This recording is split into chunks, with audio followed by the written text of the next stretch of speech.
Hello दोस्तों, कैसे हैं आप सब। उम्मीद है खैरियत से होंगे। मैं हूं आपका दोस्त अमीर खान और आप देख रहे हैं मेरा यूट्यूब चैनल अहमद इन्फो। तो रियाद में बारिश हो रही है, मौसम सुहाना है। आप लोग अपना ख्याल रखें क्योंकि सर्दियों के बहुत ज़्यादा चांसेस हैं और सर्दी होगी तो आप सोचेंगे कि मुझे कोरोना हो गया है, फिर आप चेक करवाने जाएंगे तो बहुत ज़्यादा परेशान हो जाएंगे।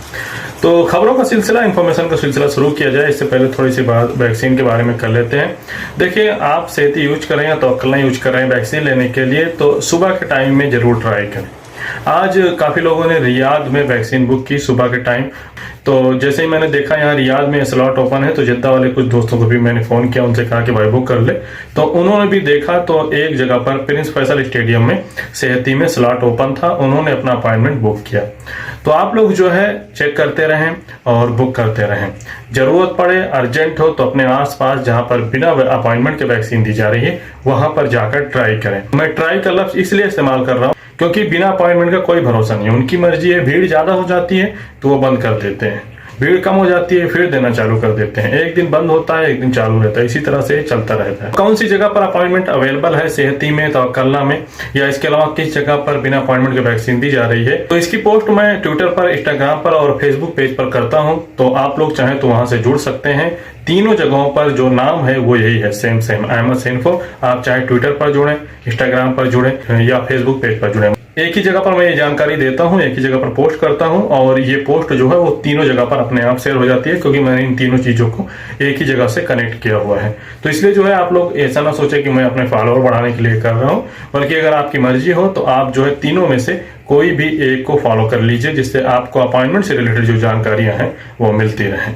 मिनिस्ट्री ऑफ हेल्थ ने कहा है कि अब अगर आपको कोरोना का थोड़ा बहुत लक्षण दिखता है तो उसके लिए जांच करवाने जाने की जरूरत नहीं है। जैसे कि आप लोग जानते हैं, किसी को थोड़ा बहुत भी कुछ भी महसूस होता है तो अपॉइंटमेंट लेता है, जांच करवाने जाता है, उसके बाद उसकी रिपोर्ट आती है। तो इस पर मिनिस्ट्री ऑफ हेल्थ ने कहा है कि किसी को भी अगर थोड़ा बहुत लक्षण दिखता है तो वो जांच ना करवाए, आराम करे, अपने घर पर रहे, ज्यादा इधर उधर न टहले। हाँ, अगर उसका सिम्टम्स जो है ज्यादा बढ़ जाता है, उसको ज्यादा तकलीफ महसूस होती है तो वो सीधा मिनिस्ट्री ऑफ हेल्थ के फिजिशियन के पास जाए, यानी डॉक्टर के पास जाए और वहां पर अपना इलाज करवाए, अपने आप को दिखाए कि उनको क्या तकलीफ है, क्या उनको कोरोना है भी या नहीं। इसके अलावा आज सऊदी अरब में 5281 कोरोना के नए केसेस सामने आए। इसके अलावा 2991 लोगों ने रिकवरी की, 310 लोगों की हालत गंभीर है, 2 लोगों की मौत हो चुकी है।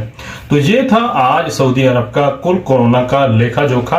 रियाद सीजन आप लोग जानते हैं कि चल रहा है, तो आज सऊदी अरब के खास करके रियाद में काफी जगहों पर बारिश हो रही है।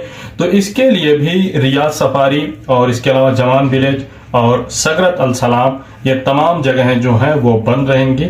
जब बारिश खत्म हो जाएगी उसके बाद इसके लिए आगे ऐलान किया जाएगा कि ये तमाम चीजें कब ओपन होंगी। इसके अलावा मिनिस्ट्री ऑफ हज एंड उम्रा ने कहा है कि उम्रा परमिट के लिए जो 10 दिनों की लिमिट है वो मस्जिद हराम के अंदर और मस्जिद हराम के बाहर के लिए, दोनों जगहों के लिए है। इसको आप ऐसे समझ लें जैसे कि अभी आप लोग जानते हैं कि अभी तवाफ का भी ऑप्शन दे दिया गया है। तो अगर चाहे आप एक बार उम्रा करते हैं, चाहे आप एक बार तवाफ करते हैं, तो इन दोनों चीजों के लिए दोबारा परमिट के लिए आपको 10 दिन वेट करना पड़ेगा। प्रेसिडेंसी ऑफ मस्जिद नबी ने आने वाले रमजान में इफ्तार सिस्टम फिर से शुरू करने का ऐलान किया है। 24 अप्रैल 2020 से जो रमजान शुरू हुआ था तब से ही कोरोना को देखते हुए इसको रोक दिया गया था, लेकिन अब मस्जिद नबी की इंतजामिया ने फिर से शुरू करने का ऐलान किया है। मस्जिद नबी की इंतजामिया की तरफ से कहा गया है कि हम इफ्तार फिर से शुरू कर रहे हैं, लेकिन नियम व कानून बहुत सख्त होंगे। इफ्तार सुफरा, यानी वो सुफरा जिस पर खाना रखा जाता है, इफ्तार सुफरा लगाने की इजाजत उन्हीं लोगों को होगी जिनके पास सुफरा लगाने का लाइसेंस होगा। एक सुफरा पर कितने लोग बैठेंगे इसकी तादाद अभी तक मुकर्रर नहीं की है, लेकिन जल्द ही प्रेसिडेंसी इसके बारे में मजीद ऐलान करेगी। प्रेसिडेंसी ने जोर देकर कहा है कि जिन लोगों को मस्जिद नबवी में रमजान के दौरान सुफरा लगाना है लोगों के लिए, उनको बहुत जल्द जो कंपनियां मस्जिद नबवी में इफ्तार प्रोवाइड करवाती हैं उनके साथ अनुबंध करना होगा, यानी कॉन्ट्रैक्ट करना होगा और इसकी सूचना जल्द से जल्द मस्जिद नबवी की प्रेसिडेंसी को दी जाए। प्रेसिडेंसी ने आगे बात करते हुए कहा है कि कोशिश की जाएगी कि एक सुफरा पर 5 लोगों को ही बैठने की इजाजत हो। 12 लोग एक साथ बैठ सकेंगे। 12 लोगों के लिए सोशल डिस्टेंसिंग जरूरी नहीं होगी। सभी लोगों को किबला रुख करके ही बैठना होगा। जैसे कि आप लोग जानते हैं कि लोग एक दूसरे की तरफ मुंह करके बैठ जाते हैं, तो ऐसा नहीं होगा, सभी लोगों को किबला रुख करके ही बैठना होगा। बताते चले कि 2020 में इफ्तार पूरी तरह से बंद था। 2021 में कुछ पैकेट बंद इफ्तार और इसके अलावा पानी की बंद बोतलें बांटे गए थे। कोरोना महामारी के पहले मस्जिद नबवी में इफ्तार न केवल मदीने वालों के लिए बल्कि हजारों जायरीन जो कि दुनिया के अलग अलग कोनों से आते थे, उन तमाम लोगों के लिए मस्जिद नबवी में बैठकर इफ्तार करना एक अलग ही एहसास होता था। यहाँ पर आप लोगों को बताते चले कि मस्जिद नबवी को दुनिया का सबसे बड़ा दस्तरखान भी कहा जाता है, जिसमें खजूर, ब्रेड, दही, कहवा और पानी की बोतलें भारी मात्रा में दी जाती हैं। इसके अलावा कुछ और भी अरबिक डिशेज जैसे कि खबसा, मंदी, गोश्त, चावल मस्जिद के अंदर और मस्जिद के कोर्टयार्ड में बांटे जाते थे। मिली हुई जानकारी के अनुसार कोरोना से पहले रमजान के दौरान मस्जिद नबवी में लगभग 30,000 सुफरा लगते थे। इसके अलावा बाहरी एरिया में भी लगभग 63,000 सुफरा लगाए जाते थे।